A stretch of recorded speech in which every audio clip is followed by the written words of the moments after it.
August 1944. A dusty crossroads village south of Chartres, France. The summer heat is heavy and thick. A Frenchman stands in a farmhouse kitchen, hunched over a small piece of paper.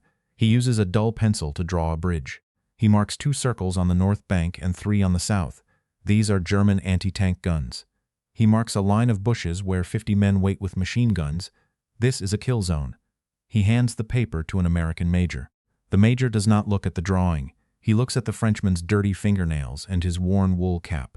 He takes the paper, balls it up, and drops it into a wastebasket.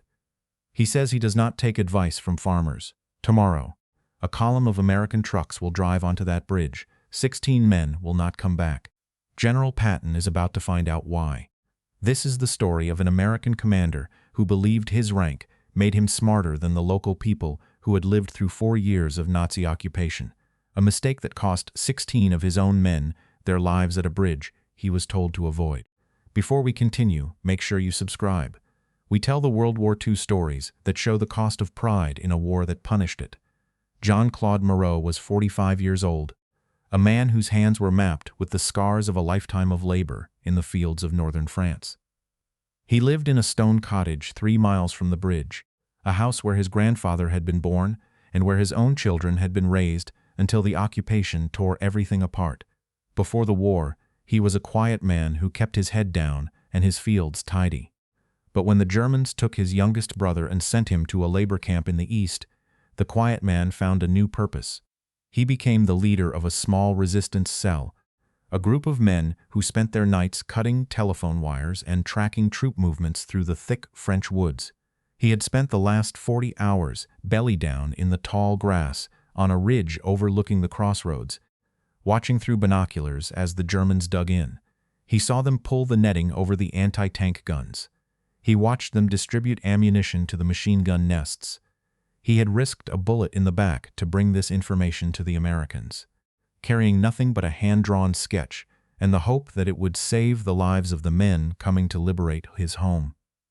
Major Philip Connors was 38 years old, a man who carried the polished confidence of Stamford, Connecticut, and a degree from a prestigious military academy.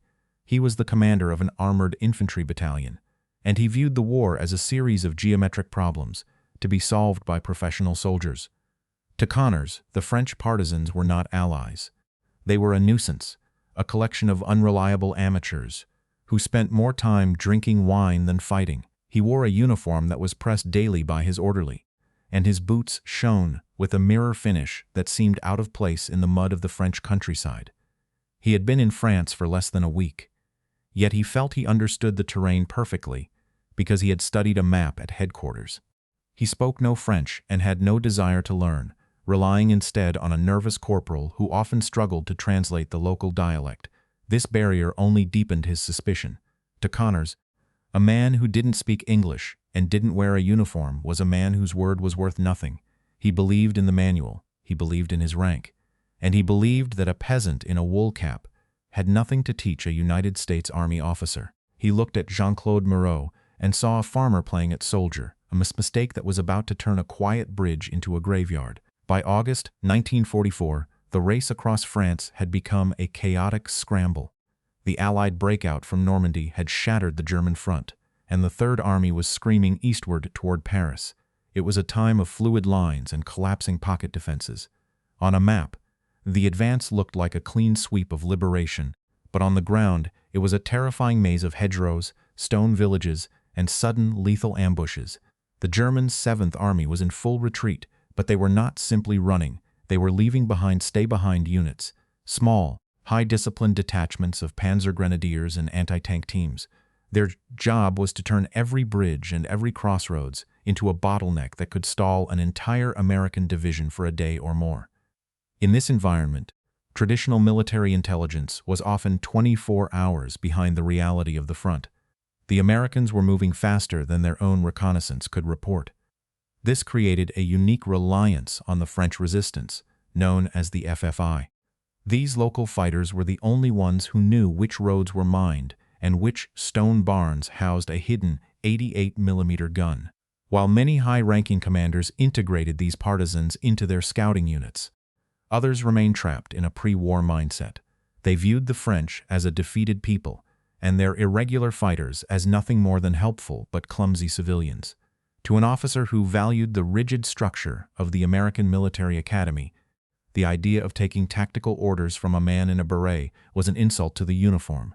Several units had already suffered minor setbacks by ignoring local warnings, but the reports were often buried in the rush to reach the next objective.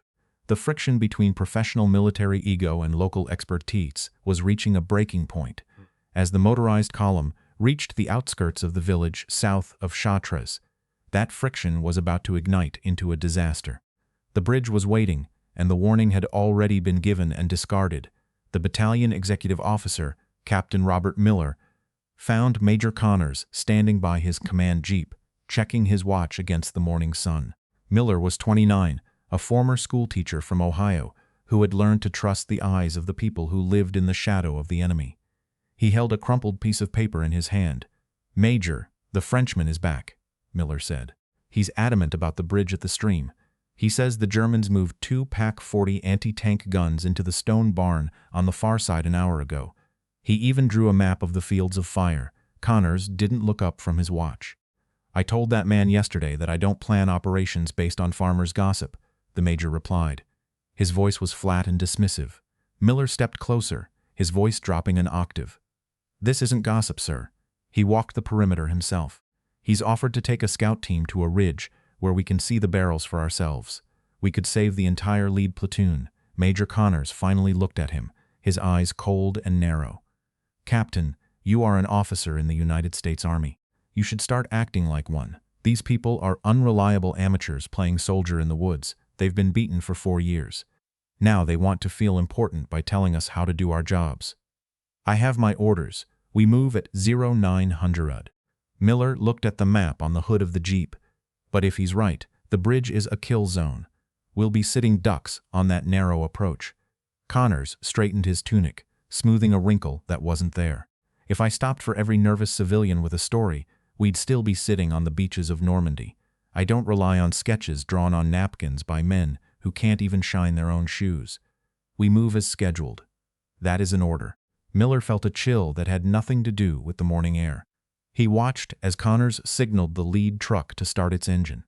The column began to groan and rattle forward, a long line of steel and men heading toward a bend in the road they couldn't see past. Miller walked to the communications tent and picked up the handset. He didn't call the regiment. He called the task force headquarters. He asked for the liaison officer. He told them that a battalion was driving into an ambush that had been mapped out on a discarded napkin. The report was flagged as a critical intelligence failure and reached Patton's desk within the hour. General Patton arrived within the hour. The dust from his high-speed jeep had not even settled before he was out of the vehicle and walking toward the battalion command post. He wore his full-service uniform, the 4 stars on his helmet gleaming under the harsh French sun. The ivory-handled revolvers at his hips were a silent reminder of a man who lived by the gun and expected his officers to do the same. The air in the village changed the moment he stepped into the shade of the stone farmhouse. The chatter of radios and the clatter of mess kits died instantly. Every man in the room stood at attention, but Patton's eyes were fixed only on Major Connors. The general did not raise his voice. He did not need to. "How many trucks did you lose at that bridge, Major?" Patton asked. His voice was a low, dangerous rasp. 16 men killed, 3 trucks destroyed, and the road blocked for 12 hours. "General," Connors replied. He tried to keep his chin up, but his eyes drifted toward the floor. "And why was this bridge not scouted before the column moved?" "I followed the standard reconnaissance protocols, sir," Connors said. "I had no official intelligence indicating an enemy presence." Patton pulled a crumpled piece of paper from his pocket. It was the sketch Jean-Claude Moreau had drawn. "This piece of paper was in your wastebasket," Patton said. "It shows 2 anti-tank guns and 50 infantry. Was this accurate?" Connors cleared his throat. "It was civilian gossip, General. I don't plan operations based on unverified stories from farmers who can't even speak our language." Patton stepped closer until he was inches from the major's face. "You stand here in a pressed uniform and tell me that a man who has lived under the German boot for 4 years is an amateur," Patton said. "You call him a gossip, while my men are being zipped into body bags because of The very guns he told you were there. This Frenchman didn't read a manual in a classroom in Connecticut. He crawled through the mud and stared into the barrels of those guns so that you wouldn't have to. He risked a firing squad to draw you a map, and you treated it like trash. You believe your rank makes you superior to the reality on the ground. You think a diploma makes you smarter than the man who knows every blade of grass in this valley. You didn't just insult an ally today, Major. You murdered 16 American soldiers with your pride. You have a choice. You can pack your bags and explain to a board of inquiry why you ignored a verified intelligence report, or you can go down to that bridge right now and personally oversee the recovery of the bodies you left behind. Decide now.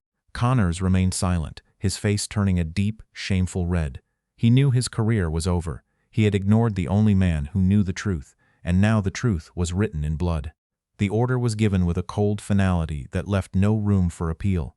Within minutes, a recovery detail was assembled, and Major Connors was stripped of his sidearm and his authority. He was marched down the dusty road toward the bridge, not as a commander, but as a laborer of grief. The scene at the river was a nightmare of twisted metal and scorched earth. 3 2.5-ton trucks sat as blackened skeletons, their frames warped by the intense heat of the anti-tank rounds.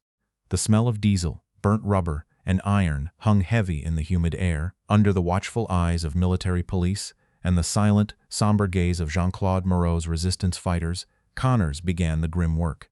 He had to climb into the wreckage he had caused. He spent the next several hours lifting the heavy, blood-soaked remains of his men onto stretchers. His polished uniform was quickly ruined, stained with the gray ash of the fire and the deep red of the soldiers who had trusted him. The resistance members watched from the ridge, their faces expressionless. They saw the American officer finally touching the reality he had dismissed as gossip. By the time the last man was recovered, Connors was trembling, his hands shaking as he gripped the handles of the final stretcher. He had ignored the map. Now, he was forced to carry the consequences. Jean-Claude Moreau stood on the bridge for a long time after the trucks were finally towed away. He did not celebrate. He went back to his farm and continued to work his fields, though the scars of the occupation never truly left him. He died in 1972 at the age of 73, remembered in his village not as a soldier, but as the man who had tried to save the strangers who came to set them free. He kept a copy of the sketch he had drawn for the rest of his life, a reminder of the night he spent in the grass watching the enemy. Major Philip Connors did not find glory in the aftermath of the war. He was officially relieved of command and reassigned to a logistics depot in the rear, far from any tactical decision-making. He returned to Connecticut in 1946 and lived a quiet, bitter life, never rising above the rank he held that day in France. He died in 1988, reportedly still maintaining that he had been a victim of irregular intelligence and a volatile commanding officer. General Patton rarely spoke of the incident again, but he ensured the report was circulated through the Third Army's G2 intelligence branch. He didn't want his officers to forget the lesson. In a private letter to his wife, Beatrice, he wrote that a man who is too proud to listen to a peasant is usually too stupid to lead a soldier. He believed that the grounds spoke to those who lived on it, and a commander who ignored that voice was deaf to the reality of war. Some historians argue that Patton's decision to relieve an experienced battalion commander in the middle of a major offensive was an impulsive overreaction fueled by his own desire for high-speed results.